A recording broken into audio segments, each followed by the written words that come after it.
Sa buong kasaysayan, mayroong mga individual na talaga namang ang kanilang pagiging malaki at matangkad ay nabibilang sa tinatawag nating mga higante. Ang mga taong ito ay walang dudang nakakamangha kung ikukumpara sa ordinaryong mga tao, kaya naman sama-sama nating kilalanin ang mga higanting tao na nabuhay sa kasaysayan. Robert Pershing Wadlow. Si Robert Wadlow ang pinakamatangkad na nai-record sa kasaysayan. Isinilang siya noong February 22, 1918 sa Alton, Illinois, USA. Kilala rin ang taong ito bilang Alton Giant o Gentle Giant na kung saan sa kanyang kamatayan noong 1940, ang kanyang tangkad ay umaabot lang naman ng 8 feet at 11.1 inches o 2.72 meters.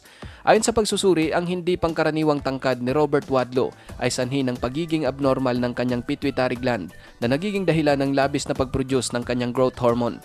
Bata pa man, nakikita na kay Robert ang kanyang labis na pagtangkad. Katunayan nito sa kanyang pag-edad ng 8 taong gulang, mas matangkad pa siya kaysa sa kanyang ama na mayroong 5'11 na height.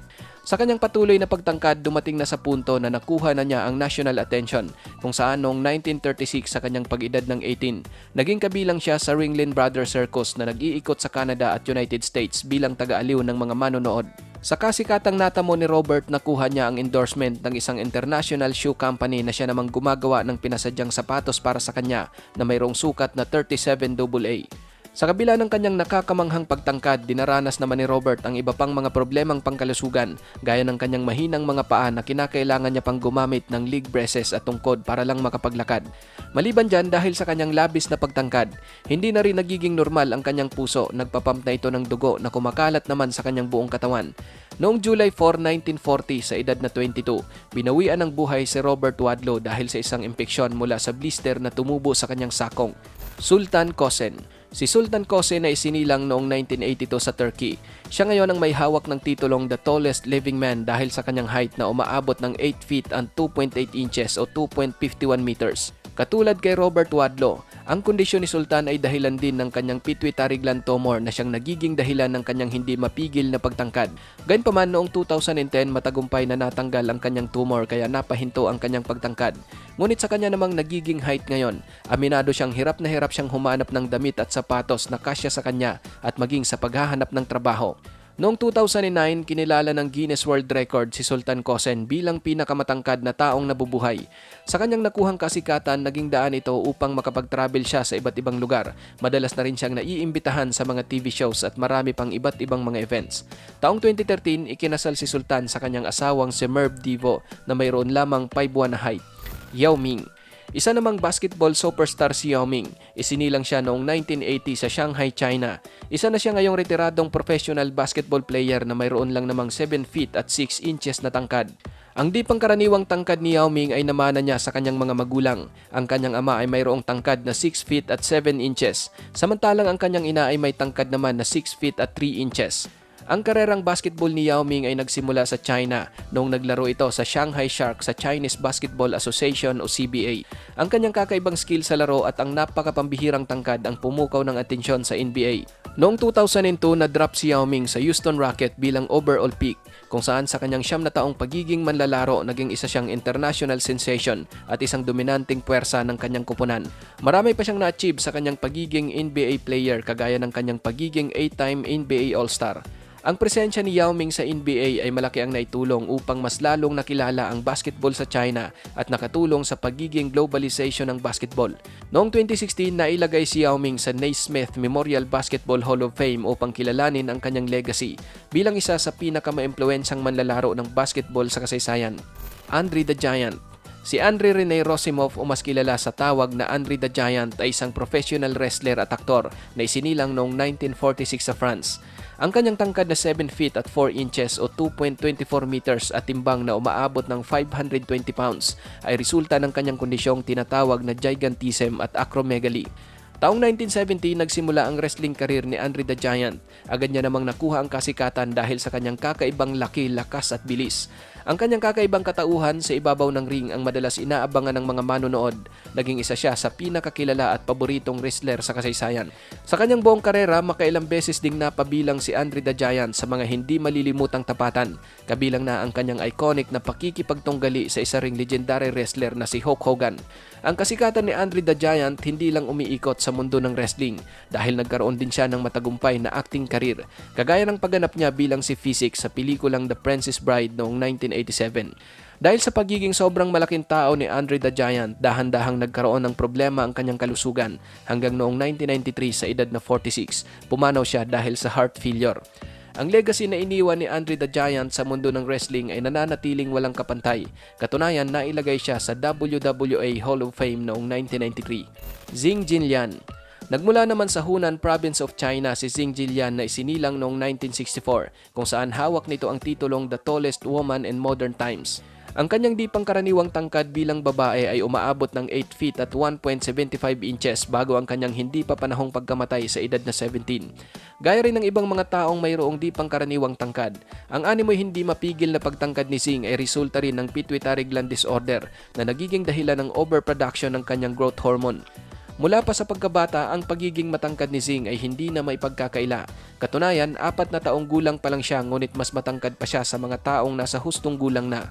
Sa kanyang patuloy na pagtangkad, mas lalo naman siyang dumaranas ng paghihirap.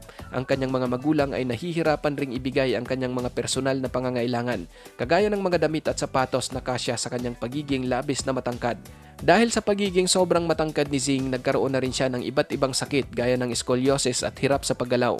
Ang kanyang kakaibang tangkad ay pumukaw din ng interes mula sa mga medical professional na nagnanais malaman kung ano talaga ang dahilan ng kanyang extraordinary na pagtangkad. Sa kasamaang palad, pumanaw si Zheng noong 1982 sa edad na 17 dahil sa mga komplikasyon related sa kanyang hindi mapigilang pagtangkad. Maria Feliciana dos Santos. Isinilang noong 1969 si Maria Feliciana dos Santos sa Brazil kung saan hawak niya ang titulong pinakamatangkad na babae sa kanilang bansa dahil sa kanyang height na umaabot ng 7 feet at 4.25 inches. Gaya rin ng ibang mayroong hindi pangkaraniwang tangkad, ang pagiging higante ni Maria ay sanhi ng gigantism dahil sa kanyang pituitary gland disorder. Malaking hamon para kay Maria ang kanyang pagkakaroon ng sobrang tangkad. Naroon ang nahihirapan siyang maghanap ng mga damit at sapatos para lang ma-accommodate ang kanyang sukat. Hirap din siyang makahanap ng trabaho dahil sa kanyang height, subalit gayunpaman naroon pa rin ang kanyang pagiging mabuting tao at pagiging positibo sa buhay. Dahil sa kakaibang tangkad na tinataglay ni Maria, umani siya ng katanyagan sa kanilang bansa at maging ang Guinness World Record ay kinilala siyang pinakamatangkad na babae sa buong Brazil. Napukaw din ni Maria ang media dahil sa kanyang pambihirang height at maraming beses na rin siyang naitampok sa iba't ibang mga publication at TV program. Ang katanyagan na natamo ni Maria ay kanyang ginamit upang ipromote ang pagiging positibo sa buhay sa kabila ng pagkakaroon ng kondisyong kagaya sa kanya. Taong 2010, pumanaw si Maria sa edad na 40 dahil sa mga komplikasyon na dulot ng kanyang hindi normal na pagtangkad. Uljana Semjonova. Taong 1952, isinilang si Uljana Semjonova sa Latvia. Isa siyang retiradong basketball player at isa sa pinakamatangkad at pinakadominanting babaeng manlalaro ng basketball sa kasaysayan. Mayroon siyang 7 feet at 1 inch na height at hindi tulad sa ibang tao na mayroong di pangkaraniwang tangkad na mayroong mga medical condition. Ang nakakamanghang height ni Uljana ay isang genetic. Ibig sabihin wala siyang anumang karamdaman dahil ang kanyang pagiging matangkad ay namana niya sa kanilang lahi. Nagmula sa Soviet Union ang basketball career ni Uljana kung saan naglalaro siya para sa TTT Riga Team mula 1968 hanggang 1988. Sa panahon ng kanyang pagiging isang manlalaro, pinangunahan niya ang 15 sunod-sunod na European Championship. Ang kakayahan ni Uljana bilang manlalaro at ang kanyang hindi matatawarang tangkad ang ilan sa mga nagpahirap sa kanyang mga kalaban sa court at naging daan sa maraming tagumpay ng kanyang koponan. Bilang karagdagan sa kanyang karera, naging isa ring key player si Uljana ng Soviet National Team. Pinangunahan niya ang koponan upang sungkitin ang 2 gintong medalya sa Olympic noong 1976 at 1980 at 3 World Championship. Ang kanyang pagiging dominante sa larangan ng basketball at hindi pangkaraniwang tangkad ang siyang naglagay sa kanya sa Women's Basketball Hall of Fame noong 1999 at FIBA Hall of Fame noong 2007. Brahim Takiola. Si Brahim Takiola ay isinilang noong 1982 sa Morocco kung saan nakilala siya hindi lang sa kanyang tangkad na umaabot ng 8 feet at 1 inch kundi dahil na rin sa kanyang pagkakaroon ng pinakamalaking paa sa buong mundo. Ang di matatawarang tangkad ni Brahim ay resulta ng kanyang kondisyon na kung tawagin ay acromegaly na siyang nagiging dahilan ng overproduction ng kanyang growth hormone dahil sa tumor sa kanyang pituitary gland. Ang paa ni Brahim Takiola ay sumusukat ng 1 foot at 3 inches o 38 cm. Kinilala siya ng Guinness World Record bilang taong may pinakamalaking paa sa buong mundo. Maliban sa kanyang pagkakaroon ng pinakamalaking paa, naging pangalawa rin sa pinakamatangkad na taong nabubuhay si Brahim na sumusunod kay Sultan Qasim. Sa kabila ng pagiging malaking hamon para kay Brahim ang kanyang pagkakaroon ng napakalaking paa at hindi pangkaraniwang tangkad, pinapanatili naman niya ang pagiging positibo sa buhay at ginamit ang kanyang kakaibang katauhan upang magbigay ng awareness tungkol sa acromegaly at iba pang growth disorder. Ikaw kapatid, may kilala ka pa bang taong mayroong kakaibang tangkad? I-comment mo na yan sa ating comment section sa ibaba. At kung nagustuhan mo naman ang video ito, paiwan naman ako ng like at pa-subscribe na rin sa ating munting channel. Maraming salamat sa panonood hanggang sa susunod na naman nating upload. Peace out!